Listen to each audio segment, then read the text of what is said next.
that pot that we draw from for big projects and operations. We assessed, and on the wall here you'll see two maps that basically assess our road conditions. One is what shape they're in, and the second is based on what shape they're in and how much traffic they get, what sort of priority are they for repair. And so those maps are, these two maps right here, you can take a look at those. So what we're setting ourselves up to do is essentially priorities for a capital upgrade. What are we going to do first, and what are we? And so that really is the bottom one here. As well, we've got three failures on important roads that are a real concern to us. One on Dorman Road, two on Grafton Road, and so we've completed a design repair for those, and those will be coming forward to council for authorization to move forward, but also priority setting. Water infrastructure and security, essential to us. It's another part of the underbelly of the municipality. We've got great local area committees that work on these things, and they're very knowledgeable about them, but oftentimes we may, in some ways, take water for granted. Public Works got applied for and got a big grant for Cope Bay to install meters, and a big effort, and really this list doesn't do justice to the efforts that our staff have made on the water front. But anyways, we have just completed an amalgamation of 3 water districts that will improve the security and the service levels for those 3 groups. And we also bought a mobile generator as a backup. When the power goes out, we stop to pump water to those tanks that then gravity feed to all of us. And so that was an important emergency measure. The island economy is essential to a healthy island. One of the hot button issues we inherited was the gas station, and we quickly decided that we wanted to put it on municipal land and settle the issues of where it was going to be in the long term. And so I think that's given security to the gas station. We supported the effort to get a credit union to the island, and Isabel Hadford, who's here, was a big player in making that happen. We passed a commercial film policy for the island. We, as I mentioned, we got underground power to Snug Cove, which was, I think, something we're quite proud of. We worked hard to convince BC Hydro that this was a priority for them. It was a priority for us. The Cove is a very special thing for us. We can't just drive to North Van if the power goes out to get a cup of coffee or buy food or go to the pharmacy or go to the doctor. If the Cove goes down, we're all compromised. So they heard that, and they delivered a project. I don't know what the final budget is, but it was a $2 million-ish budget, and they paid 100% of that. We paid part of it, like staff were involved in managing that, and I want to extend the thanks to all the people who had to work around that project for months and months and months and months. It made a mess of those roads, and it created all sorts of inconveniences, and we thank you for your patience, and we were delighted to see sort of the paving get going. We have also continued to keep our commercial rate low. We have the lowest rate in British Columbia, along with Belcarron and Anmore, in the sense that our commercial rate is equal to our residential rate. And that really is an attempt to try to support our island businesses. And through the Chamber of Commerce, that's fine. We have continued to support the Tourist Information Center. It's an essential sort of information provider, director for people coming to the island and for islanders themselves. I think we're a community that almost, in some ways, defines ourselves as an artistic and sort of recreation environmental community, and so this is a big part of what we do. I think Alison Morris, our councillor, has sort of reviewed how we spend our money relative to other municipalities, and her term is, we're generous. And I think we want to be generous because we realize that in funding these key service deliverers, library, arts council, BIRD, community school coordinator, historians, these are essential services that these small groups do very well for us.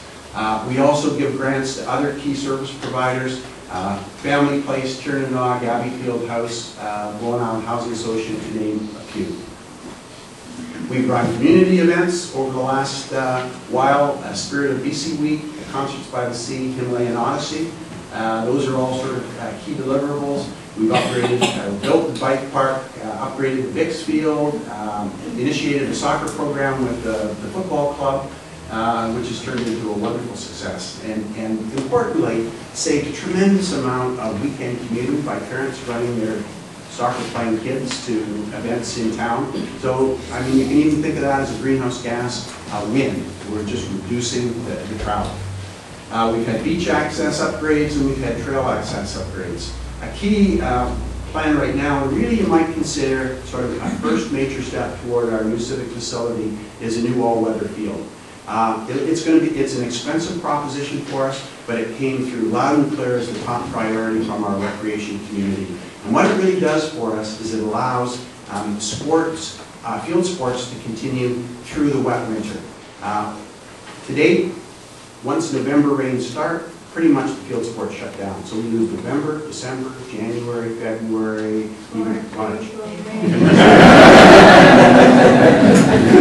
That's sometimes how it goes. So, yeah, but that's just too expensive. I mean, to the enterprise of athletics and sports and such. And you might almost think of this as a cheap gym. It's a gym without a roof. It keeps kids playing through the winter. So that for soccer, for ultimate, frisbee, for any other field sport, it'll keep kids going through the winter. And the Tunstall Bay boat ramp, I see Erwin here, I mean, that's just, you might call a bit of a sad story. We've tried our hardest, we're stuck with the Department of Fisheries and Oceans, but I think we're sort of exploring a new path that may just sort of get around the obstacle that we've had in the past, but that's still a pending issue. We're very, very worried about the impacts that we make when we put a concrete pad across the foreshore. Affordable housing, we recognize as maybe our toughest issue. We're being overwhelmed, like every municipality in the Lower Mainland, by the affordability crunch. So we started work with that by getting a good working group together. We gave them a budget to work with a consultant. They're working on policy for us. They're also working on any of the rezonings that come up. They're an advocate for the affordable housing component of a rezoning.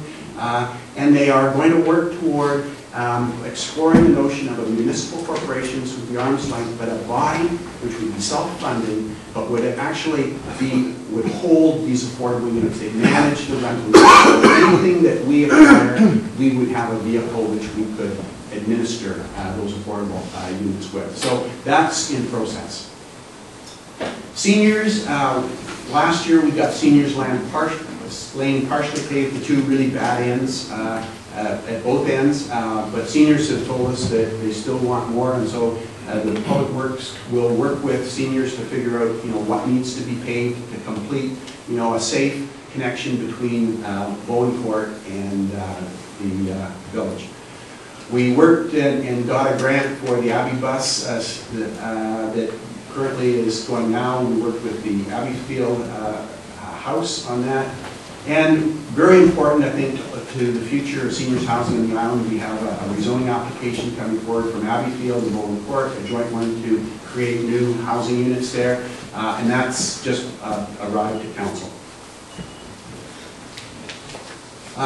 So now we're moving to the last four, and this is a wrap-up. And really, we get into the point of team. Who's the team? How are we working together?